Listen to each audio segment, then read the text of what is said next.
5:46 right now. President Obama has invited the Republican and Democratic leadership from the White House, or from the House rather, and the Senate to the White House to talk about where they can find some sort of common ground. It's going to take place when the president returns from his week-long trip to Asia and focus on areas where they can reach that common ground. ABC 2 News' Cherie Johnson joins us here in the studio with more on what the president is focused on doing. Cherie.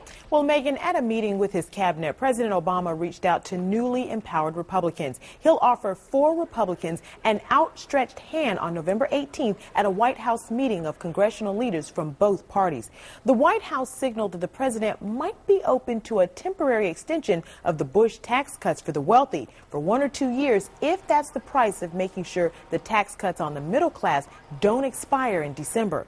The president has also talked about working with Republicans on deficit reduction, education, and earmark reform. The president wants to protect a group of Americans that economists say are growing poorer and poorer each year. We have to act in order to assure that middle-class families don't see a big tax spike. Our top political priority over the next 2 years should be to deny President Obama a second term.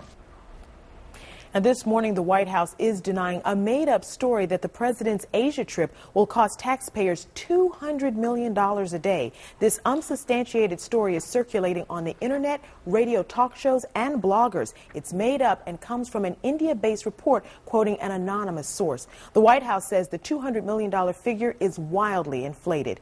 In the studio, Cherie Johnson, ABC 2 News.